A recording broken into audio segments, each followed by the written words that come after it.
வணக்கம் நேயர்களே.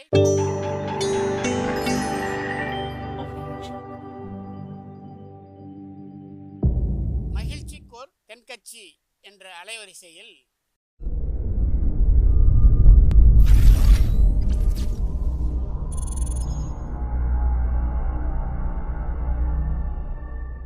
சிரிப்போம், சிந்திப்போம், செயல்படுவோம் என்ற தொடர் நிகழ்ச்சி தினமும் காலை 8 மணிக்கு யூடியூப் அலைவரிசையில் ஒளிபரப்பாகும் என்பதை மகிழ்ச்சியோடு தெரிவித்துக் கொள்கிறோம்.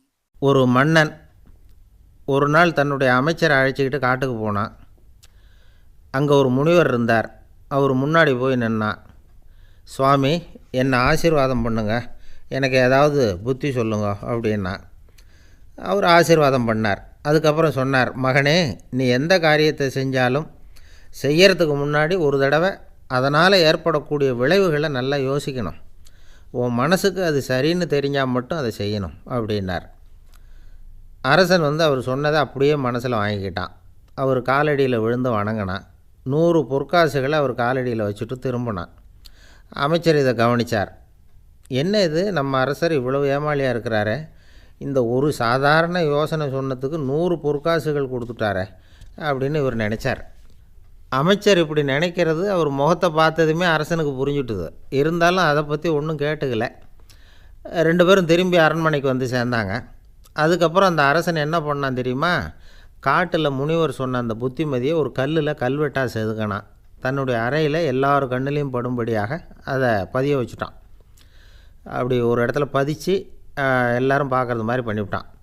இப்போவும் அந்த அமைச்சருக்கு ஆச்சரியம். என்ன இது, நம்ம மன்னருடைய அறியாமையை புரிஞ்சிக்கவே முடியலையே, இதை போய் கல்லில் செதுக்கி வைக்கணுமா, அப்பேற்பட்ட அறிவுரையாது அப்படின்னு நினச்சார். கொஞ்ச நாள் ஆச்சு. ஒரு நாள் அந்த மன்னருக்கு கடுமையான வயிற்று வலி. உடனே அரண்மனை வைத்தியரை கூப்பிட்டார். அவர் வந்து சேர்ந்தார். மன்னரை சோதித்து பார்த்தார். கொஞ்ச நேரம் இப்படியே படுத்துருங்க, நான் எங்கள் வீட்டுக்கு போய் இதுக்கு பொருத்தமாக ஒரு மருந்து தயார் பண்ணிட்டு வரேன் அப்படின்னு சொல்லிவிட்டு ஓடினார். மருந்தோடு திரும்பி அவர் வந்த சமயத்தில் மன்னர் ஒரு கட்டிலில் கண்மூடி படுத்துருக்கிறார். பக்கத்தில் யாரும் இல்லை. வைத்தியர் வந்தார். ஒரு சின்ன கோப்பையில் கொஞ்சம் மருந்தை ஊற்றினார். அப்படியே அங்கே சுற்றி முற்றி பார்த்தார். ஏதோ ஒரு பொடியை அதில் கலந்தார்.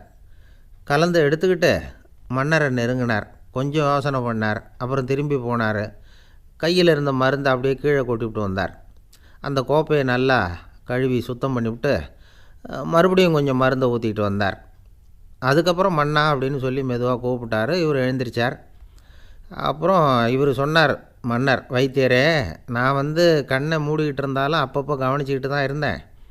முதல்ல எதையோ கலந்தீங்க, அப்புறம் அதை கொட்டிவிட்டு வேறு கொண்டுக்கிட்டு வர்றீங்க, என்ன விஷயம், உண்மையை சொல்லுங்க அப்படின்னு மிரட்டினார்.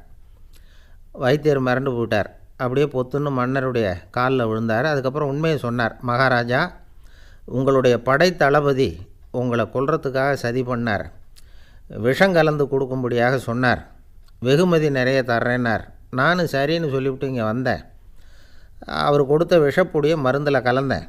எடுத்துக்கிட்டு உங்ககிட்ட வந்தப்போ எதிரில் நீங்கள் வச்சுருக்கிற அந்த கல்வெட்டு வாசகம் கண்ணில் பட்டுது. எந்த காரியத்தை செஞ்சாலும் அதோட விளைவுகளை பற்றி யோசிக்க சொல்லிச்சு அந்த வாசகம். யோசனை பண்ணினேன், என் உயிருக்கே ஆபத்துங்கிறத புரிஞ்சுக்கிட்டேன். உடனே திரும்பி போய் அதை கொட்டி கழுவி விட்டு வேறு நல்ல மருந்தாக ஊற்றிக்கிட்டு வர்றேன் அப்படின்னார். இப்போ அந்த மன்னர் அமைச்சரை கூப்பிட்டார். பார்த்தீங்களா, இந்த புத்திமதியை அன்னைக்கு நீங்கள் அலட்சியமாக நினச்சிங்க, இன்றைக்கி அதுதான் என் உயிரை காப்பாற்றிருக்குது அப்படின்னார். அமைச்சர் தலையை குனிஞ்சிக்கிட்டாராம். அதனால் பெரியவர்கள் நமக்கு சொல்கிற புத்திமதி சாதாரணமாக தான் தெரியும். அதுக்காக நாம் அதை அலட்சியம் பண்ணிடக்கூடாது. இந்த காலத்தில் ஒருத்தன் ஒரு சாமியார்கிட்ட போனான். ஒரு 1000 ரூபாயை அவர் காலடியில் வச்சுட்டு திரும்பி வந்தான். எதுக்கு அதுன்னு கேட்டேன்.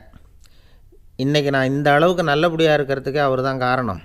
ஏற்கனவே ஒரு தடவை இவர்கிட்ட புத்தி சொல்லுங்கன்னு கேட்டேன், மாட்டேன்னு விட்டார். அன்னைக்கு அவர் ஏதாவது எனக்கு புத்தி சொல்லி நான் அது பிரகாரம் நடந்திருந்தேன்னா இன்றைக்கி நான் வீணாக போயிருப்பேன். அதுக்காக ஒரு நன்றியை தெரிவிக்கிறதுக்காக தான் இன்றைக்கி வந்தேன், இந்த காணிக்கையை செலுத்துகிறேன் அப்படின்னு சொல்லிவிட்டு அவன் பாட்டு தெருவில் இறங்கி நடந்து போனான்.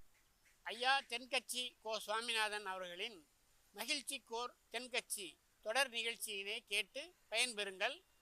நிகழ்ச்சியினை பிடித்திருந்தால் உங்களுக்கு கமெண்ட் பாக்ஸில் உங்கள் கமெண்ட்டுகளை பதிவு செய்யுங்கள், ஷேர் செய்யுங்கள், லைக் செய்யுங்கள், கண்டிப்பாக சப்ஸ்கிரைப் செய்யுங்கள். நன்றி, வணக்கம்.